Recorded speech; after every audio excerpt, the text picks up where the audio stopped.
Welcome back to Americana on Tour. I'm Dan Barth, and famous outlaws like Butch Cassidy and the Sundance Kid left these hole-in-the-wall cabins to live in controlled splendor in what Wyoming lawmen called frontier justice.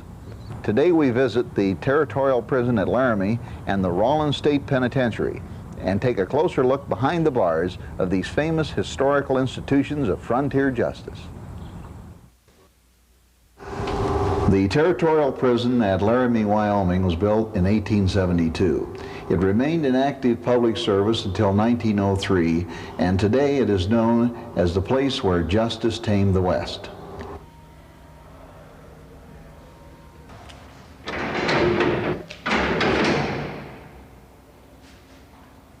Jeff, can you tell me about the beginning of the prison? Okay, the first wing of the territorial prison was built in 1872. It was a result of the development of the territory. First of all, the railroad coming into territorial Wyoming, then the designation of territorial status.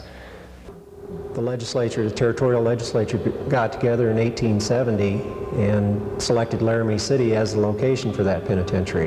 It took a couple of years after that in order to raise the tax funds to build the first wing of the pen, but in the fall of 1872 the first wing was completed. It housed 42 brick cells. The first prisoners came in January of 1873. By 1875 they had constructed a stockade around the prison, and this was a result of numerous escapes they had early on. A quarter of the prisoners had escaped from the penitentiary in the first 3 years of operation. That was 11 of the 44 prisoners. Can you tell us a little about the freedom that these trustees would have? The prisoners on good behavior would be allowed to go into Laramie City on Saturday nights and carouse a little bit as long as they would come back in the morning or late that evening. It was an honor system, and for the most part it worked. We haven't run across any record of any of the prisoners walking away when they were on good behavior, when they could go into town.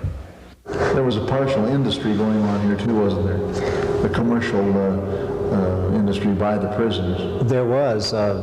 Part of the rehabilitation process was to employ the prisoners at various tasks on site. They did everything from quarry stone. In fact, in 1875, the warden's house was built from stone quarried on the site by the prisoners. They also cut ice from the Laramie River in the wintertime. They had a contract with the Union Pacific Railroad to supply ice. They also made brick on the site. A little later on, after the penitentiary had become a state facility, they actually constructed a workshop for the prisoners to be employed in. They made everything from brooms to furniture to candles. So there was really no lax time that the prisoners had on site. And there's an interesting story about the revenue that was gained from this. The revenue actually went back to the warden to help support the penitentiary function. Early on, the prison operated under a lessee system in which a person would contract with the territory of Wyoming and the federal government to run the penitentiary. They charged so much per day to hold prisoners here. They supplemented their income with funds generated by the prisoners in their employment. For instance, making the brick, quarrying stone, the furniture they built. So the warden was actually supplementing his income through the prisoner labor. Now they had women here also, didn't they? With statehood, all the women in Wyoming that committed crimes were held in this penitentiary facility as well. We had a separate cell section for the women here. 2 cells set up for the women prisoners. Now sometimes those cells held more than a woman apiece. They had as many as 2 and 3 women per cell in those cells. They were a little larger than the men's cells. But the women committed really the same types of crimes that the men had. Everything from grand larceny to cattle rustling to manslaughter. Peter and Minnie Schneider were a husband and wife team who served here as prisoners. They had shot some neighbors in a land dispute, and Minnie Schneider has the honor of having served the most time of any woman prisoner at this site. Butch Cassidy was probably the most infamous character that the Territorial Penitentiary held, although we've come across several other characters yet to be developed. But Butch was held here from 1894 to 1896. He was captured out in the western part of Wyoming for stealing horses. He was put in the Territorial Penitentiary, pardoned in 1896 on the condition that he wouldn't commit any more crimes in Wyoming. That wasn't necessarily the case. After he got out of the penitentiary, he started robbing trains. So the rehab process did not work with Butch here at the penitentiary. This room was the dining room. It was also used as the chapel. The first prison female chaplain was Mary Preston Slauson. She was a wife of a University of Wyoming professor. She would hold services here on Sunday or have visiting ministers come in to do the sermons. In the afternoon, some of the prisoners here were very talented, had considerable acting and singing ability, and they would have shows for the other prisoners. Really, the penitentiary wasn't all that foreboding, if you will. As we've walked around, you've noticed it's been bright and airy. They didn't have any executions here. Their maximum terms were life sentences, and that really didn't begin until it became a state penitentiary. One of the things they constantly complained about, though, was the coldness of the building. Laramie, being at 7,200 feet, doesn't get very warm. The winters are especially hard, and the prisoners were constantly requesting extra blankets, extra clothing. So even though it doesn't look like it doesn't fit the classic mental picture of a prison, but at the same time, when they got out, they definitely did not want to go back to prison again.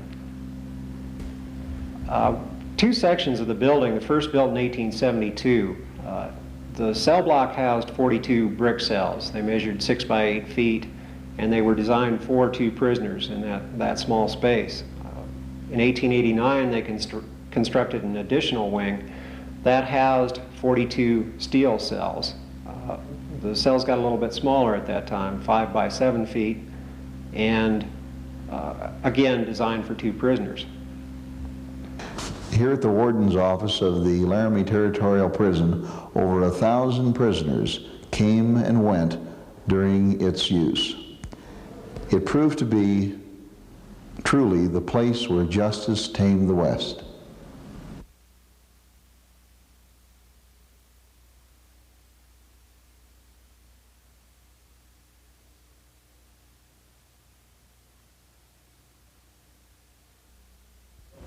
As you look around this room, you would never believe that you were in the Rawlins Frontier Prison in Rawlins, Wyoming. And today we have with us Wanda Winke, who is the tour director for the historic site here. Correct. Wanda, it's a pleasure to have you with us. Nice meeting you. Thank you for bringing us here. Great, thank you for coming. The paintings on the wall were the first thing that I noticed in this room, and I wondered if you could give us a little insight on those before we start our tour. All the paintings that were done on the wall was done by a prisoner named Arthur Orcott. He was in prison in 1955 for forgery, then he came in again in 1960 for grand larceny. Did a beautiful job. Very talented painter. There were messages with these paintings, right? There was 2 special messages he painted for the inmates. The first one is a picture of the rams here. He told the inmates that they were always being watched by the guards, by the inmates themselves, or by the warden.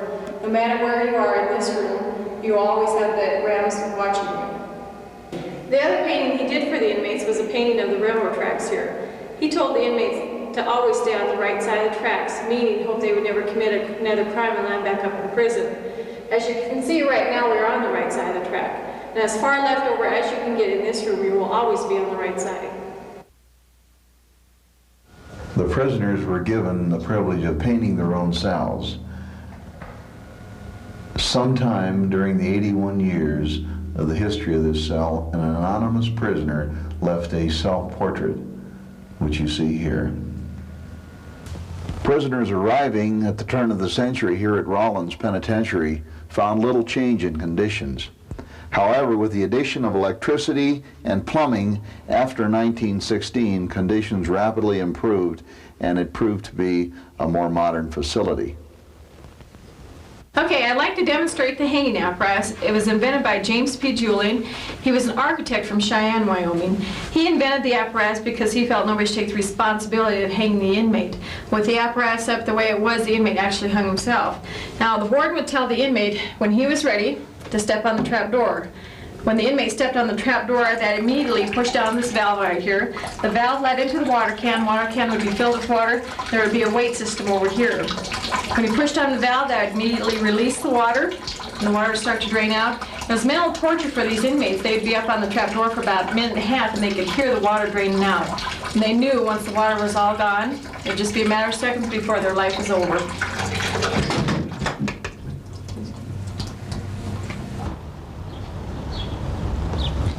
Wanda, I can see what that is, but can you describe this for me? It was a blindfold that the condemned wore during the execution. They basically used these so the prisoner and the witnesses wouldn't look each other in the eye. Wanda, were these walls always here? No, Dan.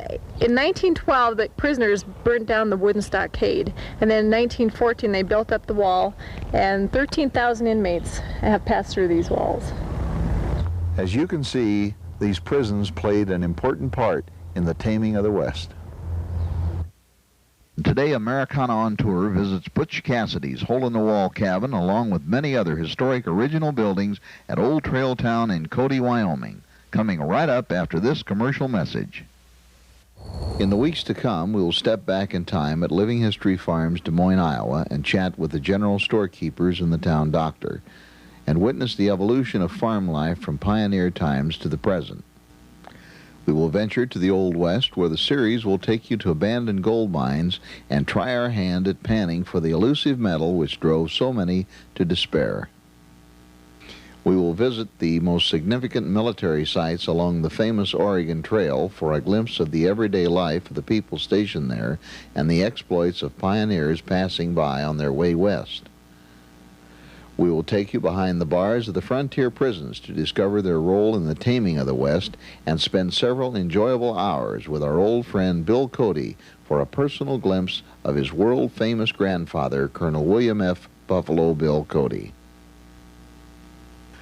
Other episodes include a look at frontier entertainment featuring a performance at the restored Atlas Theater in Cheyenne, Wyoming, a visit to the Wind River Reservation for a look at the blending of Native American culture and European religion at their Episcopal mission, and a talk with mountain men for an inside view of the Rocky Mountain fur trade and its influence on the exploration of the West. We thank you for allowing us to introduce our series, and we invite you to watch as we bring the living history of Americana on Tour into the homes of America. Thanks for watching us, folks. The success of our program depends on you, the home viewer. If you have comments or questions about our program, please write me in care of Americana on Tour, Congerville, Illinois, 61729. We'll see you next week. That's Americana on Tour, Congerville, Illinois, 61729.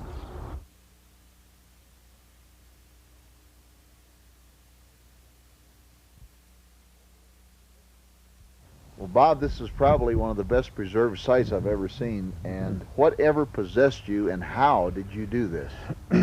Well, I guess what brought this on, through the years we've grown up in the area, I've always been interested in history. And in the area, of course, we spent a lot of time out in the hills and mountains, and we'd see these old historical sites. Sometimes the buildings were there, sometimes they weren't.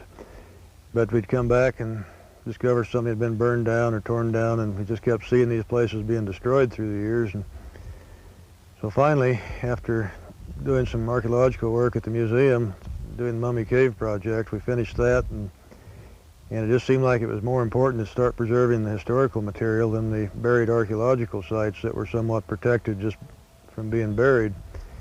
And almost all the buildings, frontier buildings, ended up on private land, so you're strictly at the mercy of the whim of the landowner at the time. And some people would preserve them, and others would burn them down so they wouldn't have to pay taxes on them, or sometimes cattle would get in them, they thought, and get trapped, so they were destroying these buildings. So these buildings were at the mercy of whoever controlled the land, and quite often they would tear these down, burn them, and just to get rid of them. In 1967, well, Terry and I moved into one of these cabins on this site, and then started making an effort to collect other buildings, and we just went on from there. We've really had quite good cooperation from landowners and various people in the area helping acquire these buildings, and help from friends when we had to dismantle these. A lot of times you'd go out to a site and you'd have to take the building completely apart and bring it in pieces, so you'd number every piece, start at the top and dismantle the entire building, and then carefully load these onto a trailer, quite often just pulled with a four-wheel drive vehicle into the site. It takes several trips back and forth to get all the logs in. And then with the help of one or two friends, we'd reassemble these buildings. And just like a giant puzzle, you have all the pieces, and you start at the bottom and put it back together. But now through the years, we've been working on this over 20 years now, and now we have 23 buildings that date from 1879 to 1901. And among these buildings are some that are quite significant. Behind me is the hole-in-the-wall cabin. This cabin was acquired in the outlaw hideout called the Hole-in-the-Wall on the east side of the Bighorn Mountains, southwest of KC, Wyoming. This was built in the late 1800s and built by Alexander Gent, and used some by the outlaws, Butch Cassidy, Sundance Kid, and other members of that gang. It's in a real inaccessible place, because naturally a hideout would be. And when we got this cabin from the site, it was in the middle of the winter, 10 below zero. We took the cabin apart and brought it out a few logs at a time with four-wheel drive vehicles, and reassembled it here. But this is one that truly has a Wild West history. This cabin was built on the banks of the Little Bighorn River near the Custer battlefield site. It was built for Curly, a Crow Indian scout that was with Custer at the Battle of Little Bighorn. He was one of the only survivors of that group. He escaped just before the battle started, and the cabin was built for him after they started Crow Agency on the present site in 1885. But Curly lived here until he died in 1923, and was quite famous for his part in the Custer story. There's another cabin built by buffalo hunters in 1880. Jim White, a famous buffalo hunter, was killed there. The saloon behind us over here was built in 1888 and was used by outlaws and cowboys, gold miners, all those kinds of frontier people. And we found a petition in Fremont County here in Wyoming during the Territory days. Well, the petition wasn't. The saloon was built in Territory days, but the petition was signed by Robert Parker, Isaiah Winkle, Blind Bill Houlihan. These are all rustler associates of Butch Cassidy and part of a Wood River horse thief gang, as they called it in those days. And they signed that petition to Fremont County to build a wagon bridge across the Graybull River, and that was signed right in that old saloon. So just a lot of real history here. Every building and every item has its own story, but it's a tremendous story of the frontier days of Wyoming, and we're still working hard to try and acquire more, and we still have a lot of work to do on the buildings we have here. So it's a never-ending job. Here at the Old Trailtown Historical Cemetery is the grave of John Jeremiah Johnson, made famous by the movie Jeremiah Johnson. But he was a tremendous frontier character, and his grave was relocated here in 1974. After the movie came out, a school group in California became aware that he was buried in an old soldiers' home hospital cemetery there, right near the freeway, and they thought that was a bad place for a mountain man to be buried. So they took it on as a class project through their teacher, Try Robinson. They made a class project to write different locations in Montana or Wyoming to establish the possibility of a gravesite up in the region where he spent most of his life. And after writing 27 different locations, they decided on this one here at Old Trailtown, and the reburial was here June 8th, 1974. Since then, other graves have been relocated here. We now have 7 graves of frontier people, And the main reason many of these graves are here is because they were in danger of being lost or destroyed at their original site. But we've got Jim White, famous buffalo hunter, Jack Stillwell, a scout at the Battle of Beecher's Island in 1868, Phil Vedder, a trapper killed on the Gray Bull River by a grizzly bear in 1892. We've got Gallagher and Blind Bill Houlihan, two horse thieves and rustlers that were killed at a feud at Arland on Metecha Creek in 1894. And Belle Drury, Gallagher's one-time girlfriend, who was involved in their deaths, and then later she was killed in revenge for the death of another cowboy at that old frontier town. So it's all frontier history of the Bighorn Basin. The Bighorn Basin, where we are, is surrounded by mountains and approximately 125 miles across. But it was one of the last areas settled in the 48 states. It wasn't open from Indian country until 1878, just 2 years after the Battle of the Little Bighorn. Here in this case is a find that man in Thermopolis, Wyoming, made on the Owl Creek that runs into the Bighorn River south of Cody a ways. It's actually an Indian burial of the fur trade period. The study on the skull indicates it was a man about 23 years old. He was buried with his English-made flintlock trade gun, an old European trap, the type used by the early beaver trappers. And a lot of times the Indians were furnished with these traps so they could be more effective on trapping beaver to trade to the fur companies. And then with it are beads and a little bit of leather. But one interesting thing about the gun is that this gun was buried, loaded and cocked, and it was laid alongside the man to be used in the next world. And the flint was in the hammer when it was found, in the jaws of the hammer, and the frisbin's down on the powder in the pan, and the barrel apparently appears to have a charge in it. So he was ready for the next world. But these remains, we really don't specialize in human remains, but the one white man and the one Indian at least give a stark image and feeling of the violence and hard times of the country back in the early West. Here in the room where we are now is the Museum of the Old West at Old Trail Town, and it consists of many displays around the room that start with the fur trade period and work right on up through time, through the Indian history and then the early white history.